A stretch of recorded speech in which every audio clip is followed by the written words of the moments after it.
ជំរាបសួរលោកគ្រូនិងបងប្អូនមីងទាំងអស់គ្នាខ្ញុំមានសំណួរមួយចង់សួរអ្នកទាំងអស់គ្នាថាតើ idol របស់អ្នកទាំងអស់គ្នាបាន inspire អ្វីខ្លះទៅដល់អ្នកទាំងអស់គ្នា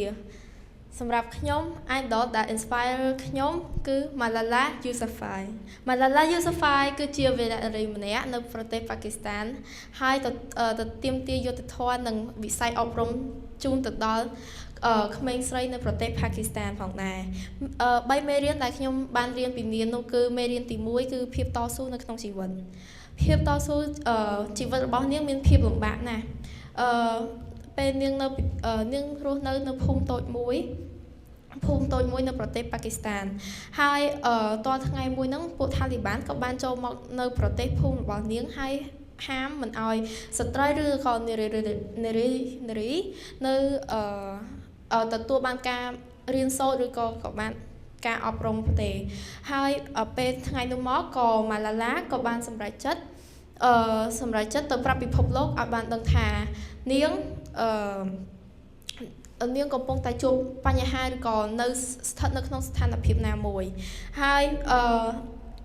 តើថ្ងៃមួយពួកថាលីបានក៏បានបាញ់នាងហើយក៏បានបញ្ជូននាងទៅប្រទេសអង់គ្លេសដើម្បីសង្គ្រោះបន្ទាន់ហើយក្រោយហេតុការណ៍នេះហើយទៅពិភពលោកក៏បានស្គាល់នាងក៏បានច្បាស់ហើយក៏បានជួយនាងហើយរឿងនេះក៏បានផ្ទុះទៅហើយ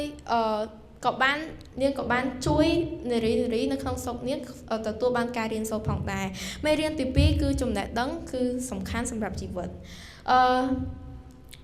ចំណេះដឹងគឺធ្វើឲ្យម៉ាឡាឡាមានភាពក្លាហានក្នុងការ